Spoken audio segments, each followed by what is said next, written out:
Welcome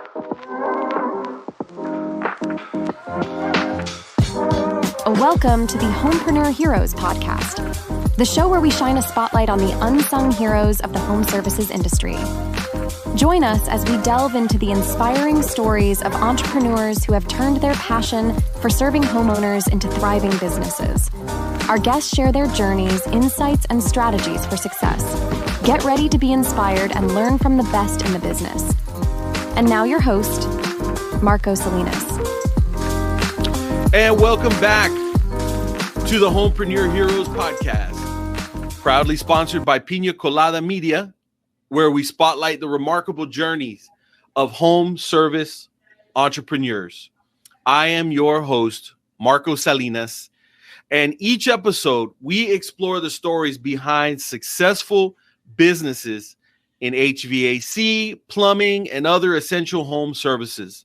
Join us as we uncover the secrets to their success and learn valuable tips for aspiring homepreneurs.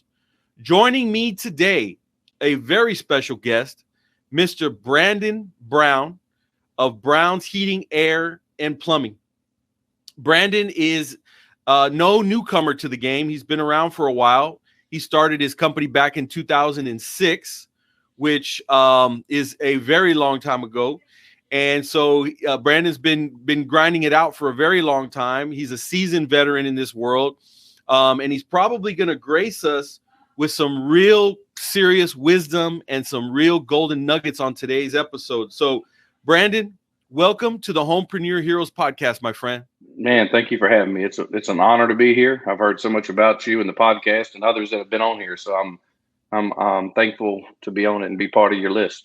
Thank you so much, Brandon. I really appreciate that. Yes, sir. One thing that I did not cover in the introduction, because I kind of wanted to dedicate, a significant amount of time, or at least a decent amount of time to talking about this, is that you recently scratched something pretty big and important off your bucket list here about a month ago, which was to become a published author. Is that right? Yeah, that is correct. A month ago, we released project I've been working on about 16 months, and we released my biography, Cool Success. I got a copy here. I don't know if you, Yep. Cool Success. So just kind of my journey from start to now. Yeah, man, that is incredible. Now, my understanding as well, Brandon, is that you've also entered into the coaching world as well, right? You're helping other home service businesses with coaching and guidance on how they can grow their business as well. Yes, sir. Yeah, I became a Conquer coach about two and a half years ago. It's a group that's part of House Call Pro, which is a CRM. A lot of home service industries use it, and it's a group of coaches that of all trades, heating and air, plumbing, pressure washing, landscaping, and that's what we do. We meet with pros weekly that are starting a business. People that I wish I had this when I started. Just helping them grow so they can get out of the truck. They're in the truck working, they want employees. So we try to help them, put processes and stuff in place and grow their business. Yeah, absolutely. Yeah. That coaching thing that's a whole nother animal right there. That's just a whole world, right? It is. Cause it seems so natural to me when I'm doing it myself, but then when you have to sit down and tell somebody and try to help them out, it's just a total different ball game. So it's definitely a different approach, a lot more dedication and things you want to research and educate yourself on. Yeah, I bet. Well, let's do this, Brandon. Let's go back into time just a little bit. Take me back right around that year 2006 when you started your business. Can you share with us a little bit about your story of how you decided, I guess, to go that route to start the business and kind of what inspired you, I guess, ultimately to enter this industry? Well, great question. It actually goes back to 98. I was in high school. And I had, in 98, you're a junior, senior year, everybody's like, what are you going to do? What are you going to do? Where are you going? They're pressuring you to do this. They're pressuring you to do that. And I honestly was looking at here in Lynchburg, it's a huge Christian school, Liberty University. A lot of people across the nation have heard of it. They played Oregon in the bowl game this year. So that's Liberty. I was actually looking to go there to be a preacher. I grew up in a Baptist Christian home. I loved the church. But I have, 3 brothers and sister, and it just didn't have the money to go to college. And also I really didn't, like school. I was a C average student, but I like using my hands and being out. So, going into my junior year, my guidance counselor sat down. They had a new dual enrollment program coming to Central Virginia, paid for by the school system for the community college. You could pick heating and air, plumbing, electrical, welding. I think it was machinist, nursing, hair. It was all these options. And just something told me heating and air. I have no idea why. I had no idea what a thermostat was, what a filter was, whatever. I was like, well, let me try it. So, and I'm glad I did, because I fell in love with it. So I did that my junior and senior year. I graduated high school in 2000 with my high school diploma and my career studies heating and air certificate the same day, which was unheard of, because had no debt, no college debt. So I was already working doing heating and air for a company. So fast forward, I worked with them to about 2004 or 5. I was working with them when Hurricane Katrina hit, because I was also a firefighter, volunteer firefighter my whole life. Okay. And Katrina hit, and FEMA reached out for help. Like, hey, if you want to sign up to come help, we'll pay you, be on the clock and help us clean up with FEMA, get people out of the danger zone. And this was at the time where I'd been doing it for about 5 years, but I wasn't really happy. I wasn't happy working for someone, but I didn't know what I wanted to do, that I needed to start a business. I was just, something wasn't right. So I took the FEMA job. It was a minimum 30-day thing, so I could come back. And so I did that, and I actually turned into about 6 months working for FEMA all around the Gulf Coast, helping people out of flood zones and putting them in hotels, things like that. So I got back, and I had just started dating my wife. Now we had just started dating this at the time, and I just didn't know what to do. I was like, I don't really want to go back to working for someone. What should I do? And she's like, you just need to go and just try it for yourself. You got your license and stuff, just do it. So that's when we decided. I literally had $500 to my name. That was it. I'd spent everything. I had gotten out of a bunch of I was a teenager, so I spent a ton of money. I had never knew what a savings was. So I had $500 to my name. We begged her dad to loan me $2,500 to buy a van down the road, and that was it. I just hit the road. Wow. So, and that's how that whole thing kicked off. That's how it kicked off. Just me, no nothing. I had no idea. $500 in my name. No idea how to price a job, what a P&L was, what a budget. I had none of that. Just me. And I went to Staples, Walmart, and bought a stack of invoices, like receipts, and just started handwriting. And that was it. That's what I did. And then basically just jumped into the fire. It just jumped in. Yep. That was it. It was do or die. And I knew, having an air conditioned background, if it didn't work, it would be jobs. There was plenty of jobs. Sure. In the trade. And I had started learning that and already knew that. But so I was just going to do or die, make or break, and see what happens. Wow. And all these years later, it looks like it worked out pretty well. It did. It's definitely been a ton of up and downs, and a ton of nights where you say, man, I just should have do something else. I should get rid of it. I should quit. But, in the long run, I wouldn't change anything. Sure. Absolutely. So that's a good segue to my next question. And that was kind of one of the things I wanted to know. I love when I get to talk to a business owner that didn't just start, 24 months ago.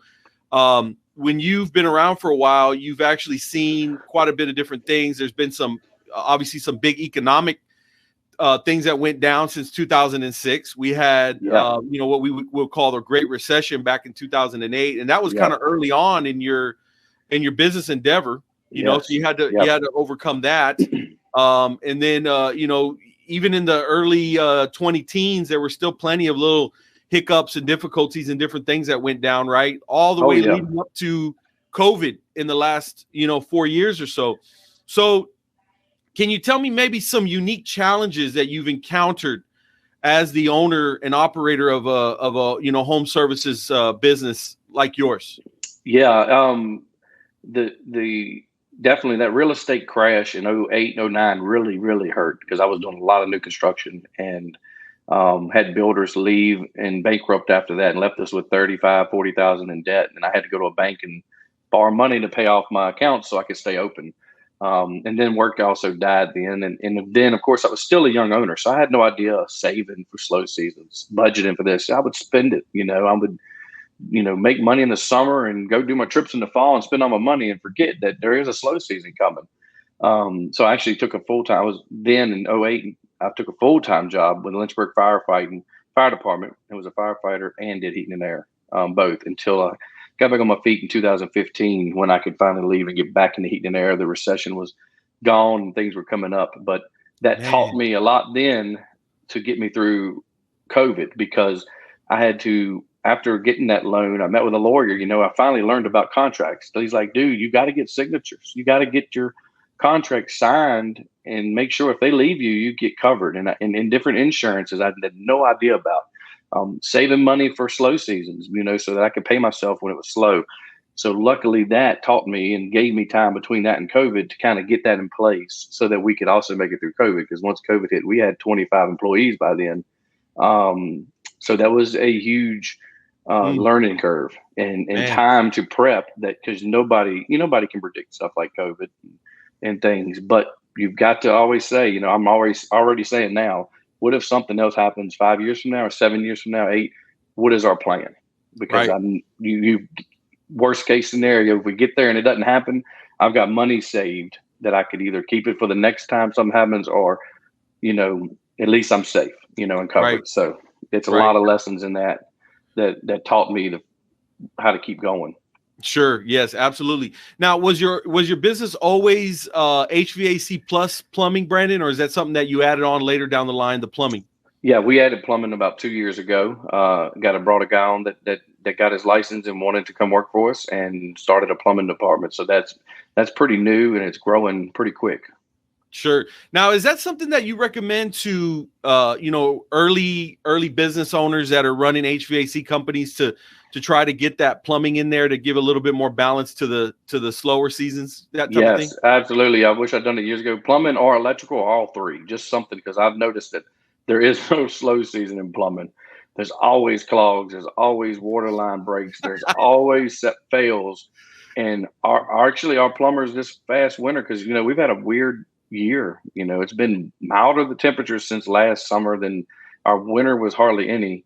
So we were slower. Our slow season was longer, and our plumbers kind of picked up the slack with our bills and things because there was no slow season for them. Wow. Yeah. So that really kind of balances things out for all the little ups and downs that maybe are a seasonality of the HVAC world, huh? Absolutely. Yes. Wow. Definitely getting some kind of having an extra avenue of income.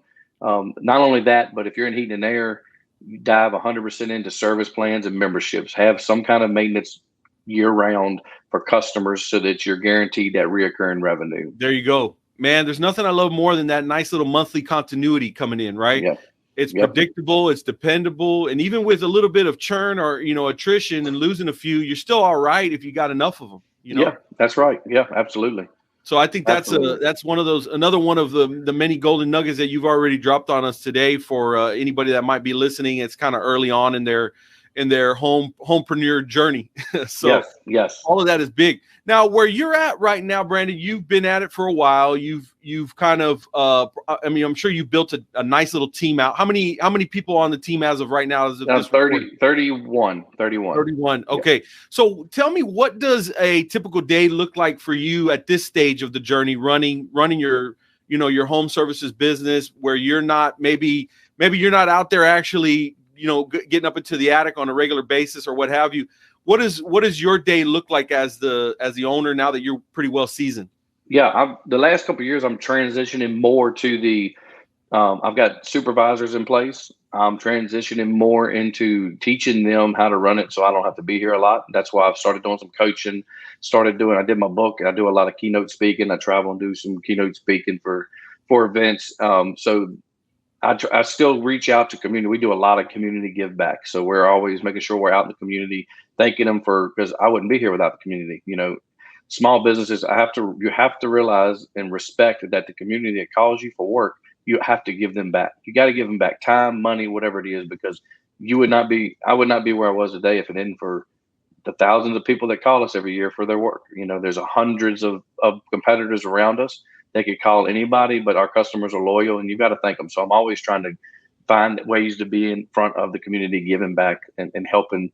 I'm here day to day, usually just helping leaders grow, running things how I would run them, just making sure things are still, running how I would like them to run, because, we're blessed to have over 1,200 5-star reviews in the last 4 years. And our rating in Google, it's 4.9, which is amazing with with home services because it's hard to get that. So our employees buy into, they know our core values, and they're, and they stick with it. The humility, the customer oriented, the community, and they love it. So they dive straight in. So that's my day to day now. My wife came on in 15 when I left the fire department. She came on as vice president.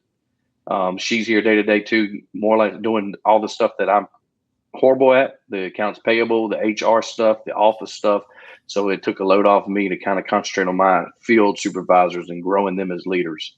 Yep. Yeah, that's really smart. That is really, really smart. Now, I'm always wondering if somebody is wanting to consider coming into this world, right? You're thinking, man, I'm seeing all my friends or people that I know that are in the home services world, and they seem to be doing pretty well financially. They don't have all that college debt like the other people I know do, and all that kind of stuff. And they're in demand. Their service is in demand. Yeah. What kind of advice would you give to somebody that's either wanting to start or maybe recently started? And if I could just add a little extra note there, talk about also the effects on family and home life. What kind of expectations should you give your spouse or potential spouse if you're going to enter into that world together?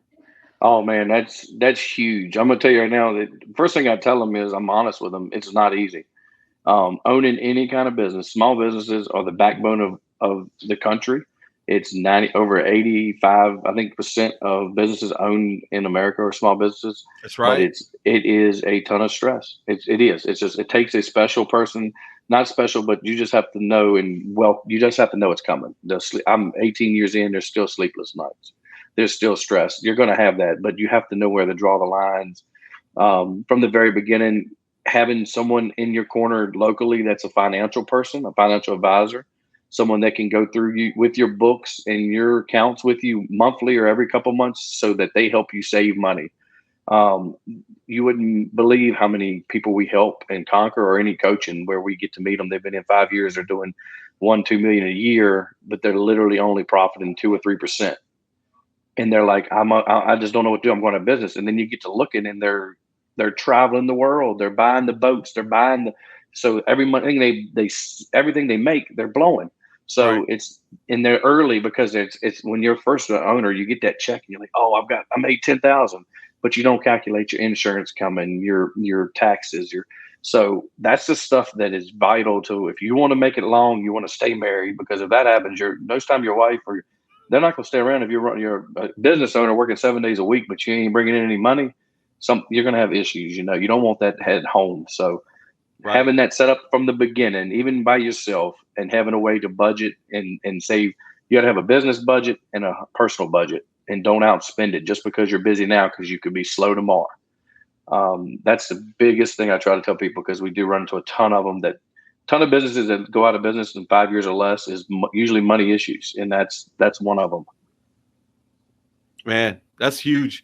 Great advice. And I think you're right. I think that, especially when it comes to family life, you're going to need to warn them that you're probably not going to be seeing a whole lot of me for a little while. But if we could stick this thing out and we can weather these early storms, then it can really pay off for us later down the line. But we've got to have the right mindset together going into this thing, right? Right. Yep. Got to work at it as a partnership. And I'm blessed. Like I said, my wife's been here since she's always been part of my business. She was in college and got to stay home with the boys as they grew up. But in 2015, when she was able to come on, we're able to work together and go home and separate it and get things done, and still married. We're going on we'll be married 13 years next week. So it's definitely takes a mindset that you've got to accept. You're going to be stressed. You can't worry about your competition. You can't worry about what people say. There's enough. And I try to tell people, I help a lot of other heating air companies here in Virginia locally. Like, even my competitors call me all the time for help. We help each other. And I tried to start that now that they're new and I've been around, because when I started, I didn't get that. I walked in supply houses in 08, 09. People would laugh at me like, look at, he's 24 years old starting a business. He ain't gonna make it.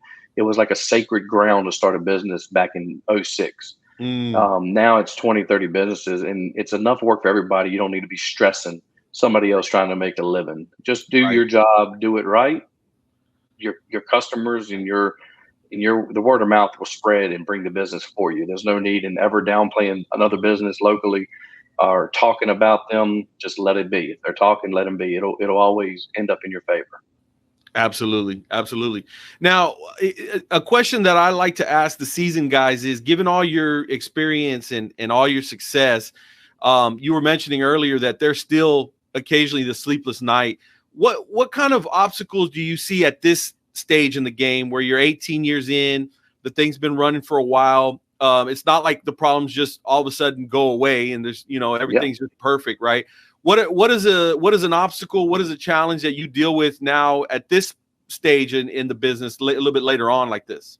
Yeah, I think even if you're in 18 years or 2 years, every year it seems like it's something new. Like right now, of course, the economy is an obstacle. What's going to happen? Heating and air people know starting January, there's a new Freon coming out mandate. So now we're stressing. We got to completely retrain everybody, completely retool everything. And budget for that we didn't even think about till this year. And those obstacles like that, but also the end game. What's going to happen? I got 2 boys. Do they want to take over in one day? You got to start thinking, how are you going to retire? How are you going to exit? What's going to happen in 10 years? So then now my planning is now till then, what do we need to be in place so that you're comfortable, either not being here and letting it run or what happens with it. So those are the obstacles you're starting to think about, because I went in business, with the goal of not wanting to work all my life, not wanting to, you don't want to work, but so long and do teaching and speaking, when I'm done. So that's the goal now, is the next 10 years, what to do. That's right. That's right. For us as entrepreneurs, man, we tend to really value freedom more than anything else. Freedom and flexibility. We're not afraid to work. We're not afraid to get down and dirty. But at the end of the day, what we would like in exchange for that is that flexibility to do it on our terms, right? If I want to take some time off with the kids, with the wife, with the family, I can do that, right? What kind of things have you done in your business, Brandon, to allow you to step away and things like that from time to time on your terms? Being able to put leaders in position early and teaching them. So now, like I used to have to wait till fall to take my summer vacation. Now there's enough leaders and stuff in there. We can go in the summer. I had to plan that ahead so that I knew in a few years, this is when I want to take. I can take a week or 2 off. And also we stress that with our employees. One thing we do here that nobody does is every employee gets their birthday off paid as a gift from us. You don't use your vacation. You don't use your PTO. Nice. You get paid to stay home on your birthday. If it's a Saturday, you're off Friday. If it's a Sunday, you're off Monday. And like we had an employee last week was his birthday, he was off, and he posted, and everybody was like, "What? I didn't know you had that." Like, I got to go to school, eat lunch with my kids, which I normally don't do in the heat and air world. Able to take off, spend time with your kids at school, do a school event. I got to wash my truck. I got to do all this because my company appreciates my time with my family, and that's why we did that. We pay for it. That's your birthday gift from us. So we notice that too, and we value that in our employees. We want them to be home and see their family. Because I remember when I was doing heat and air and fire department, I remember many Christmas days at the fire station away from my boys. And that was just when I got to the point when they were getting older. I said, "That's enough is enough. I've got to do one or the other." Life is way too short. So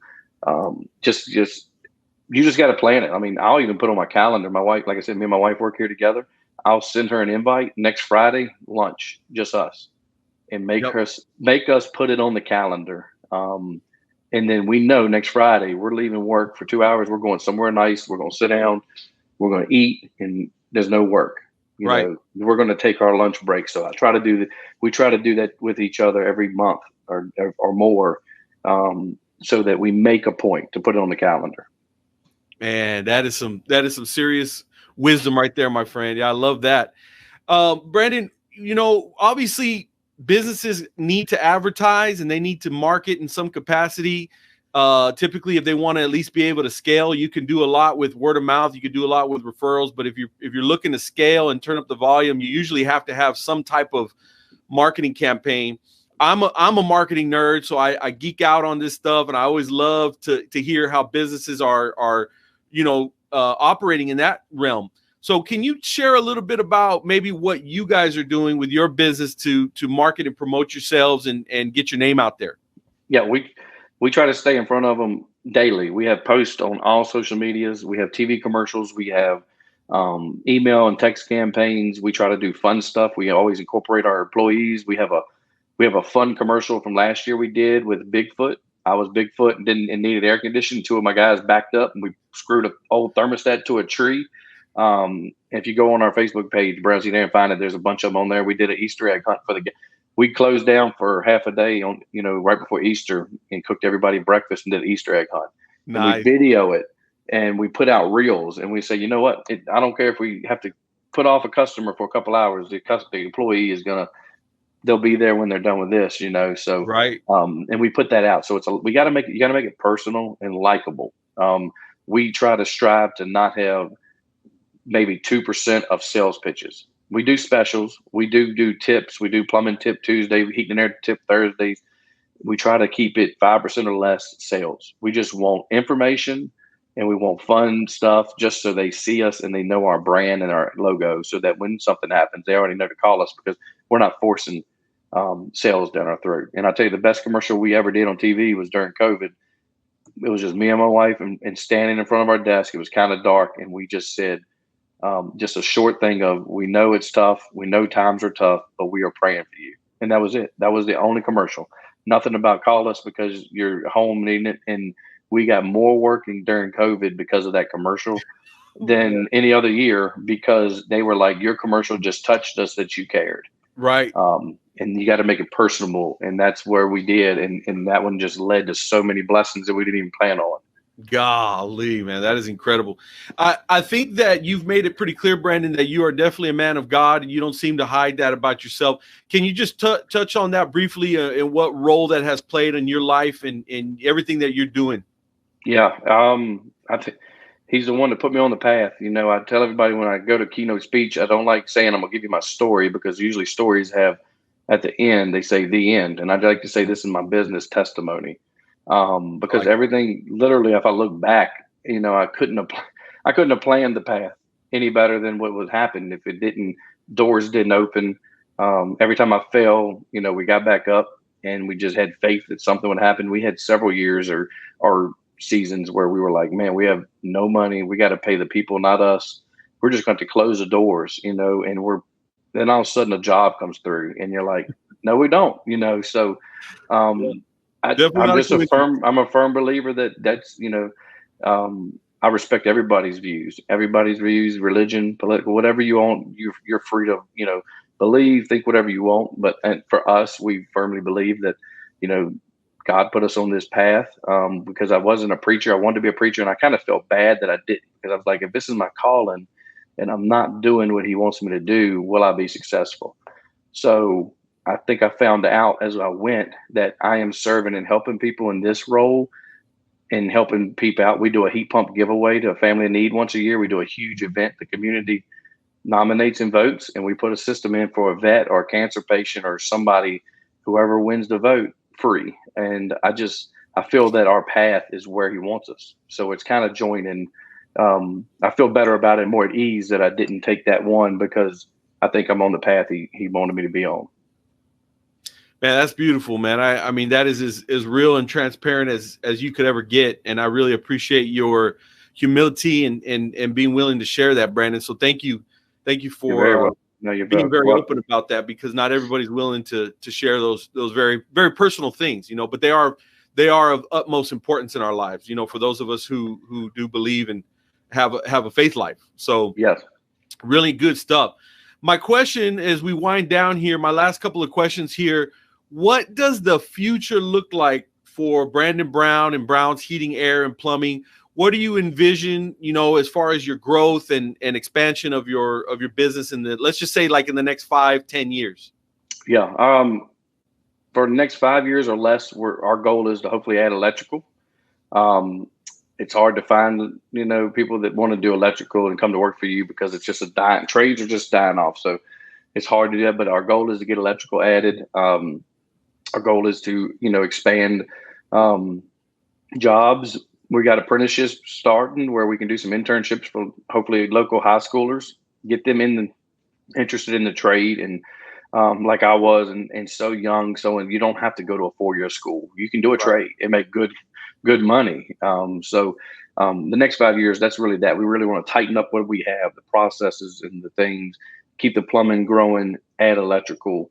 10 years from now, I'd love for it to be within 0 to 10 years where it's running completely without me. I can just check in every couple of weeks, and I'm coaching, I'm speaking, doing things like that. Maybe even do another book. I don't know. Yeah. And on that note, I did want to leave off on the conversation about your book.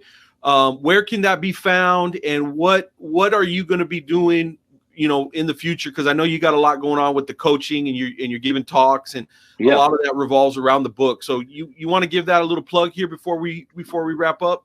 Yeah, I appreciate it. If you go to brownsheatingair.com, no and, just Browns Heating Air, there's an author tag or tab on our page where you can find the link. It's on Amazon if you just search Cool Success by Brandon Brown. Or you can email me at brownhvac@gmail.com. If you do that, I will send a signed copy to you and give you the details of how to get a signed copy personalized to you, and I'll mail it to you that way as well. So I've done about three speaking events so far this year, 4. Next week, I've got a 5th one in Kansas City with a big a Train American Standard dealer event I'm keynote speaking at. And hopefully this will lead to some more book, events and engagements. That's great, my friend. Brandon, let me tell you something, my friend. You are the definition of a homepreneur hero. I thank you so much for your time, your story, and all that you've accomplished is really it's moving, it's motivating, and it definitely lights a fire under guys like me that just get to hear about all that you've overcome and all that you've been through, and where you've ended up today now as a published author, as a coach. It's really a phenomenal story. So thank you so much for coming on today. Brandon, I couldn't thank you enough for sharing all your story and all you've shared with us today. Thank you for having me. I really appreciate you. Absolutely. God bless all of you out there. God bless you too, my friend. And that does it, guys, for another episode of the Homepreneur Heroes Podcast. We will catch you here next time. Thank you for joining us on this episode of the Homepreneur Heroes Podcast with Marco Salinas. We hope you found inspiration and valuable insights from our guest's journey in the home services industry. Remember to subscribe to our podcast for more stories of entrepreneurial success and tips for growing your own home services business.